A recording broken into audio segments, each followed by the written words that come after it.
अगर मैं 5,000 का जूता किसी दुकान से लेके निकलूं और बाहर मुझे पता चले कि रेडी वाला वही जूता 500 में दे रहा है, तो इतना बुरा मुझे तब भी नहीं लगेगा कि जितना बुरा मुझे ये सीज़न देख के लगा। तो भाई लोग, मिर्ज़ापुर का सीज़न 3 प्राइम वीडियो पर आ चुका है। और क्या ये सीज़न वाकई ही पिछले 2 सीज़न की तरह इतना दमदार है कि इसको देखा जाए, या फिर इसका नाम बन गया था इसीलिए इसका सीज़न 3 बनाया गया। इस सीज़न में पूरे 10 एपिसोड्स हैं और हर एपिसोड कम से कम 1 घंटे का है। और अगर आपने इस सीज़न को देखना है तो कम से कम 10 घंटे आपको स्क्रीन के आगे बैठना पड़ेगा। और मैंने ये 10 घंटे स्क्रीन के आगे बैठ के गुजारे हैं। और सच कहूँ, अगर मैं 5,000 का जूता किसी दुकान से लेके निकलूं और बाहर मुझे पता चले कि रेडी वाला वही जूता 500 में दे रहा है, तो इतना बुरा मुझे तब भी नहीं लगेगा कि जितना बुरा मुझे ये सीज़न देख के लगा।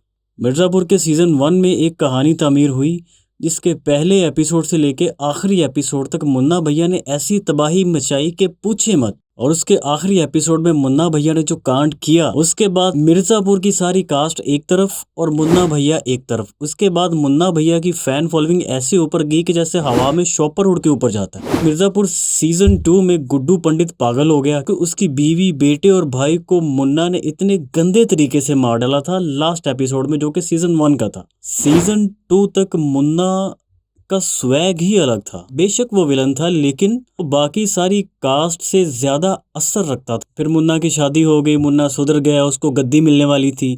लेकिन गुड्डू भैया कहीं से पगलाए हुए आए और उसको खत्म। कहानी यहीं पे खत्म होगी, जो कि एक बहुत खूबसूरत एंडिंग थी। लेकिन नहीं, प्राइम वीडियो वालों ने रेंट पे राइटर लेके इतनी बकवास स्क्रिप्ट लिखी और उसको बना के मिर्ज़ापुर के फैंस के मुंह पे मार दिया कि ये लो देख लो।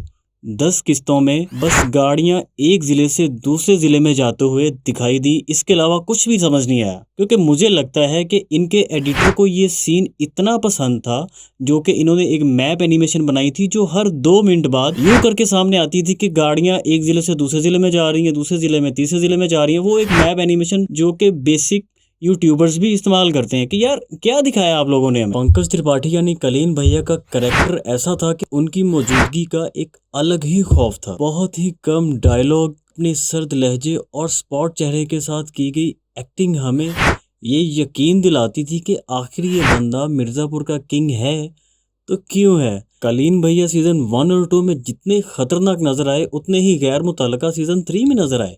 कलीन भैया का किरदार पूरे सीज़न में सिर्फ इतना था कि जितना एक कलीन का किसी कमरे में होता है, यानी वो सिर्फ पड़ा रहता है। अगर ज़्यादा से ज़्यादा ज़रूरत पड़े ना, तो उसको एक कमरे से उठा के दूसरे कमरे में रख दिया जाता है। और कलीन भैया ने भी पूरा सीज़न कमरे में पड़े पड़े ही गुजार दिया, कभी दद्दा त्यागी के कमरे में और कभी शरद के कमरे में। पिछले 2 सीज़न में कलीन भैया कुछ कुछ भी कहे बगैर अपने फेस एक्सप्रेशन से ही सब कुछ कह जाते थे। इसलिए इस सीज़न में कलीन भैया के लिए डायलॉग्स लिखने का कष्ट ही नहीं किया गया, क्योंकि ये भाई साहब तो पड़े पड़े अपनी आंखों से लोगों के ऊपर सक्तातारी कर सकते हैं जी।